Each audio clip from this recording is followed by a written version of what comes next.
Hello student, आज मैं फिर से मिसेस के दास यूसीपीएससी स्कूल से कक्षा 9 के लिए काव्य पाठ लेकर आई हूँ।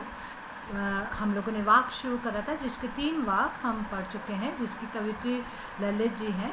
आज हम इसका चौथा और आखिरी वाक पढ़ेंगे जो इस प्रकार से है। थर थर में बसता है शिव ही, भेद न कर क्या हिंदू क्या मुसलमान। ज्ञानी है तो स्वयं को जान, वही है साहिब से पहचान। यहाँ पर कवित्री ने बड़ी ही सादगी से और सुंदरता से ईश्वर को सर्वव्यापी बताया है। उसने बताया है कि हम जो मनुष्य होने के नाते संकीर्ण भावनाओं में, हिंदू मुसलमान सिख ईसाई, इन भावनाओं में फंसे हुए हैं। ईश्वर इन भावनाओं में निहित नहीं है, वो कण कण में व्याप्त है। हमें आपस में इन धार्मिक जो कुंठाएं हमारे बीच में संकीर्णताएं हैं, इनको मिटाना चाहिए, क्योंकि ईश्वर किसी धर्म विशेष में नहीं बल्कि सृष्टि के कण कण में व्याप्त है।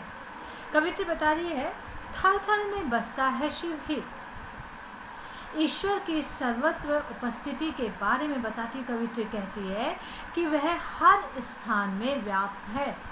कण कण में बसता है शिव ही। ईश्वर संसार के हर स्थान में, हर कण कण में व्याप्त है। हे मनुष्य, तू धार्मिक आधार पर हिंदू मुसलमान का भेदभाव त्याग कर उसे अपना ले। भेद न कर क्या हिंदू क्या मुसलमान। हे मनुष्य, तू धार्मिक आधार पर यानी कि हिंदू मुसलमान सिख ईसाई इन आधार पर को त्याग दे और उसे अपना ले। ईश्वर को जानने से पहले तो खुद को पहचान। ज्ञानी है तो स्वयं को जान। हमें ईश्वर को पहचानने के लिए पहले स्वयं को पहचानना है, क्योंकि कहते हैं ये जो हमारा शरीर है ये ईश्वर रूपी एक मंदिर है, इसमें ईश्वर बसते हैं।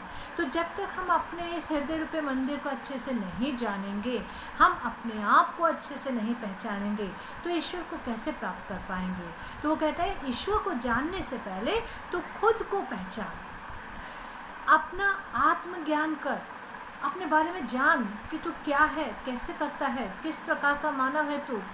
इससे प्रभु से पहचान आसान हो जाएगी। जब हम अपने हृदय रूपी मंदिर को पहचान जाएंगे तो ईश्वर को प्राप्ति हमारे लिए आसान हो जाएगी। अर्थात ईश्वर ही तो आत्मा रूप में हम सभी में निवास करता है। यदि हम मनुष्य हैं और जीवित है, हमारे अंदर आत्मा है, तो वो ईश्वर का वास है। आत्मा के रूप में ईश्वर हमारे हृदय में वास करता है। हमें सबसे पहले अपने हृदय को जांचना परखना है। हमें सारी धार्मिक सामाजिक कुंठाओं से, संकीर्णताओं से बाहर आकर सिर्फ इतना मानना है कि ईश्वर एक है और संसार के कण कण में वो व्याप्त है। अब मैं कुछ प्रश्न आपसे कर रही हूँ। सर्वव्यापी ईश्वर को मनुष्य क्यों नहीं खोज पाता? सर्वव्यापी ईश्वर को मनुष्य क्यों नहीं खोज पाता?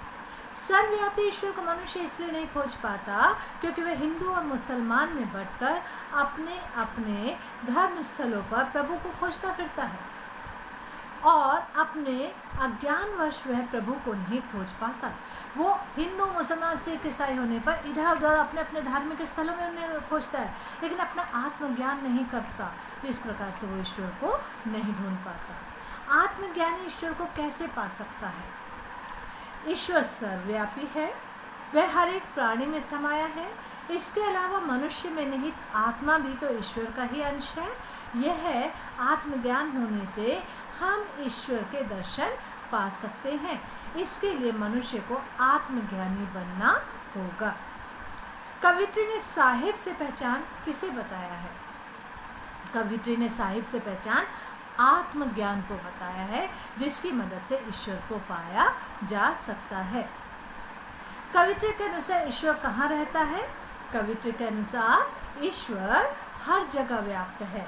ये किसी स्थान विशेष का वासी न होकर सर्वव्यापी है। कवित्री ने अपने प्रभु को किस नाम से पुकारा? इस काव्यांश में कवित्री ने अपने प्रभु को किस नाम से पुकारा? शिव नाम से।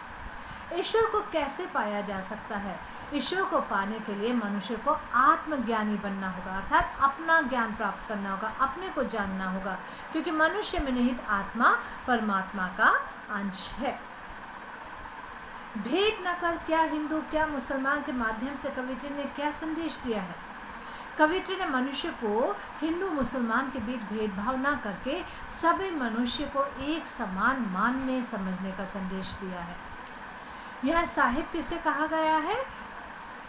कवित्री ने प्रभु को साहिब कहा है। तो इस प्रकार से आज हमारा ये कवित्री ललित द्वारा रचित वाक समाप्त होता है। और जितने भी प्रश्न मैंने अपने वीडियोस में आपसे करे हैं उन्हें अच्छे से सुनिए और अपनी कॉपी में कीजिए। 9th क्लास के बच्चों को एक रजिस्टर बनाना होगा जिसमें उन्हें 2 भाग करने होंगे, एक गद्य खंड के लिए, एक काव्य खंड के लिए।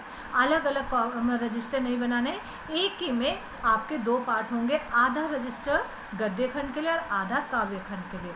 तो ये जो वाक मैंने कराया है आप काव्य खंड में करेंगे। आप आज के बाद जब तक हम दोबारा इस पढ़ाई के सिलसिले में मिलते हैं तब तक के लिए घर में रहिए और सुरक्षित रहिए।